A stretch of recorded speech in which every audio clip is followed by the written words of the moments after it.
Esta é a história do dia da Rádio Observador.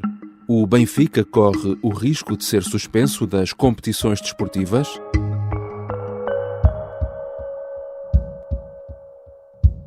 As SADs de Benfica e também Vitória de Setúbal, ainda Luís Filipe Vieira, também Paulo Gonçalves e os antigos dirigentes dos Sadinos foram acusados de corrupção pelo Ministério Público no âmbito do caso dos e-mails. O caso dura há vários anos, mas só agora o Ministério Público deduziu a acusação. A SAD do Benfica é acusada de um crime de corrupção desportiva. No centro da acusação está o ex-presidente do clube, Luís Filipe Vieira. Já o atual presidente, Rui Costa, acabou ilibado. Em causa estão também os crimes de fraude fiscal qualificada e oferta indevida de vantagem. No centro da acusação estão negócios de transferências de jogadores entre Benfica e Vitória de Setúbal que terão beneficiado o Clube de Setúbal, outro dos acusados neste processo, e que o Ministério Público entende que podem ter tido como contrapartida benefícios desportivos. A acusação quer que, em caso de condenação, Vieira seja inibido de exercer cargos desportivos durante 5 anos e que, também como pena acessória, o Benfica seja suspenso de todas as competições. Vamos analisar este caso com a ajuda de Luís Rosa, redator principal do Observador, que acompanha habitualmente as questões de justiça. Eu sou o João Santos Duarte e esta é a história do dia de quarta-feira, 16 de outubro.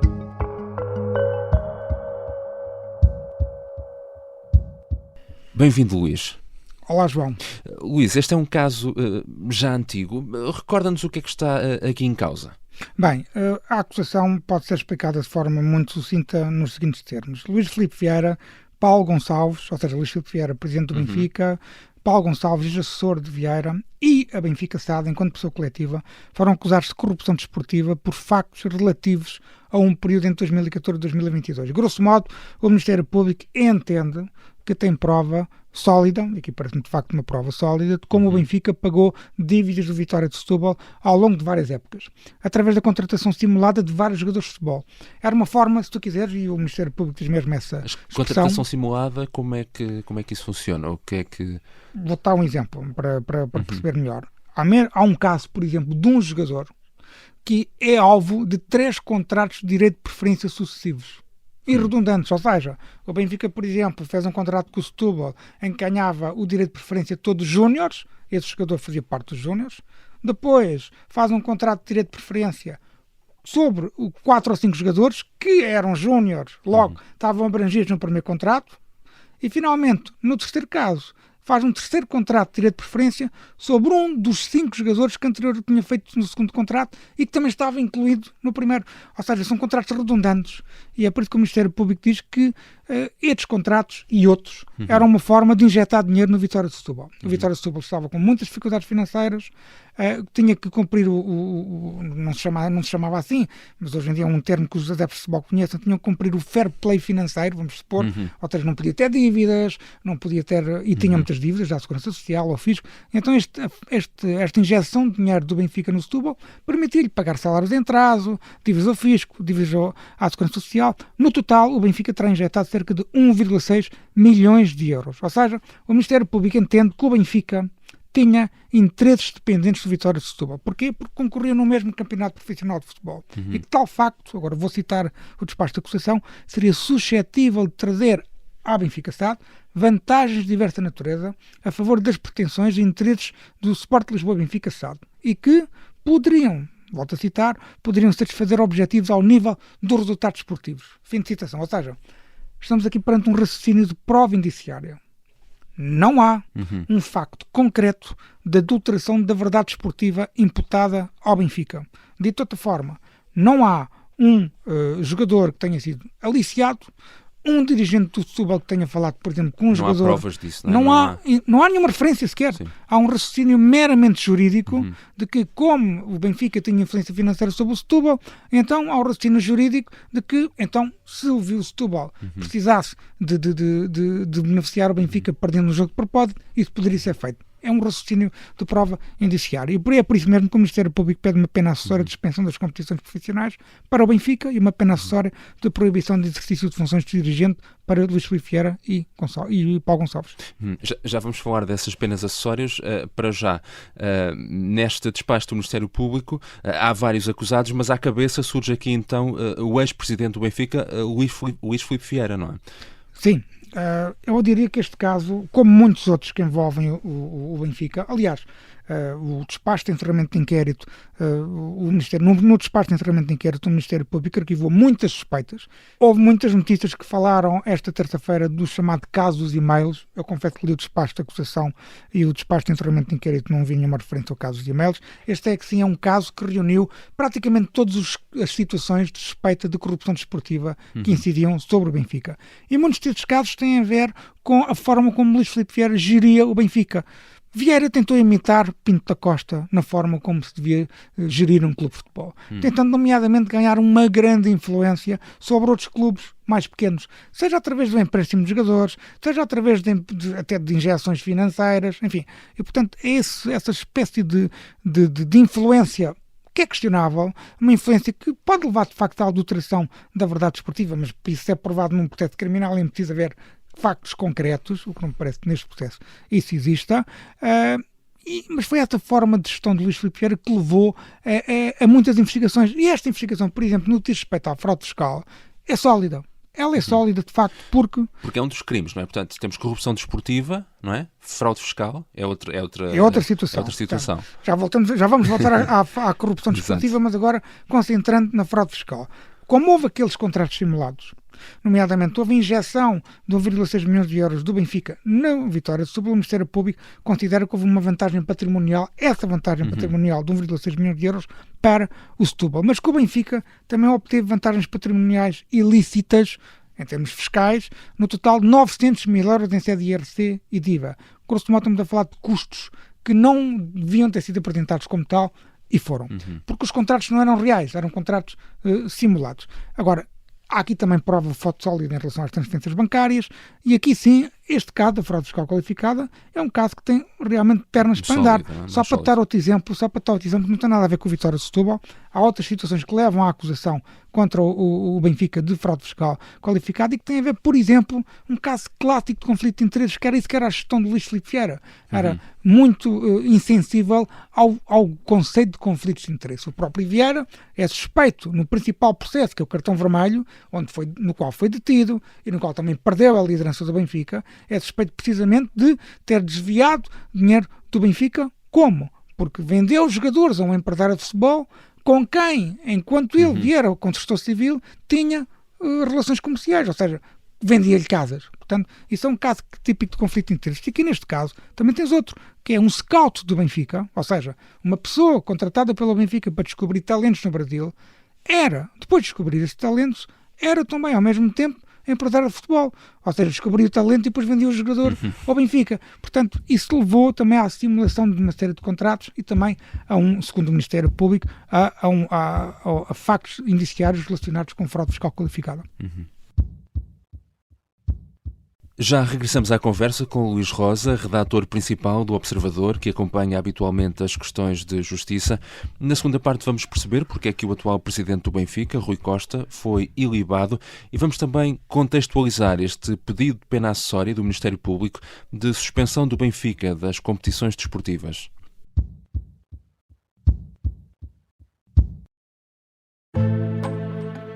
O sargento na cela 7. O homem na cela 7 escapou à morte por pouco. Piratinha do ar. Eu já disse que ele só tem 16 anos. Um espião no Kremlin.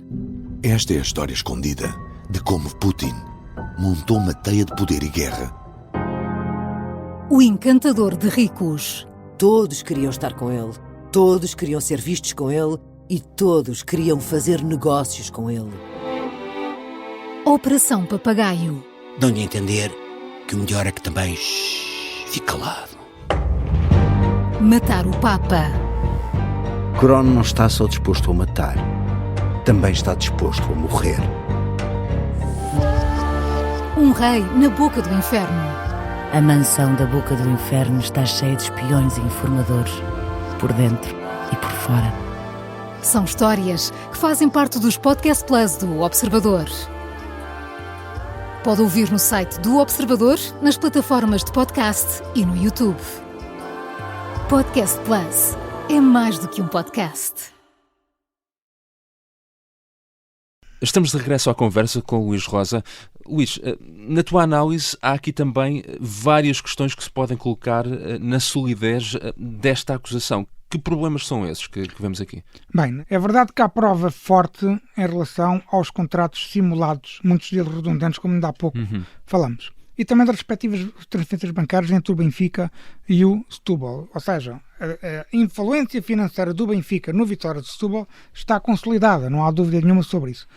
E o mesmo se diga sobre aquela questão da fraude fiscal, como ainda há pouco referi, que tem a ver nomeadamente com a contratação de vários jogadores brasileiros. Agora, a alegada corrupção desportiva, isto é importante enfatizar, não tem no despacho de acusação uma relação direta com casos concretos de adulteração da verdade desportiva.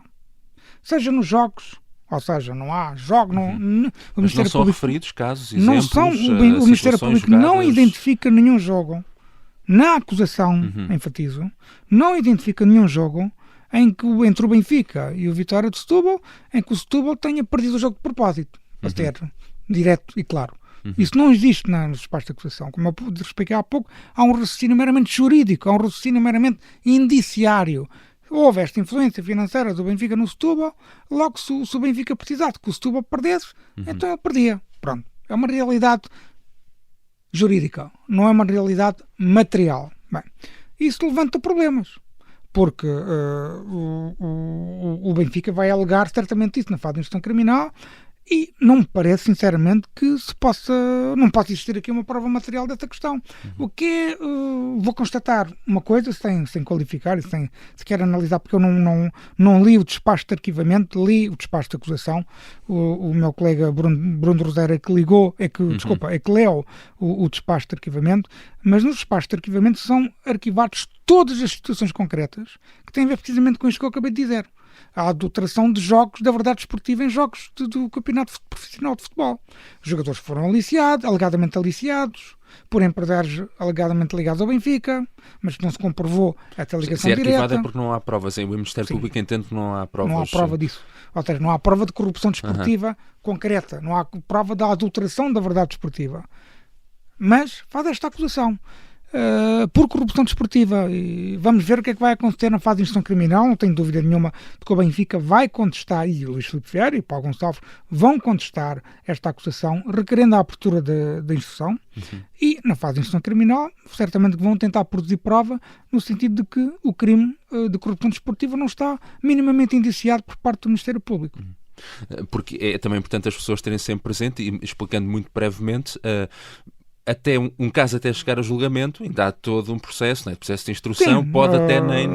A fase de instrução não é muito demorada. Há um mito sobre o que a fase de instrução faz protelar o julgamento, os processos, não é verdade.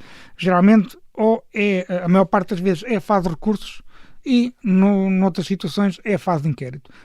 Algumas vezes, excepcionalmente, é a fase de julgamento. Por exemplo, o caso do Banco Português de Negócios levou quase 7 anos a ser julgado. E vamos ver se o processo do Universo Espírito Santo começou esta terça-feira. Não leva pelo menos metade desse tempo. Mas isso é outra conversa. Nós temos estado aqui a falar de justiça criminal, mas de facto há aqui que fazer esta distinção e é importante explicar isto. Há duas realidades diferentes, não é? Há a justiça criminal e há também depois o lado da justiça desportiva. É importante deixar isso muito claro, porque muitos ouvintes, certamente que ao lerem e ouvirem as notícias ontem, esta terça-feira, ficaram com a ideia de que, o Ministério Público pede uma pena acessória de suspensão do Benfica das competições desportivas. Olha, eu tive muitos colegas nossos que me vieram perguntar, mas o Benfica vai ser suspenso?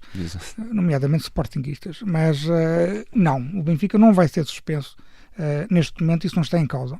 O que acontece é que, como eu expliquei há pouco, uma coisa é a pena acessória, que faz parte do processo criminal, faz parte de uma pena de prisão suspensa ou efetiva que possa vir a ser decretada.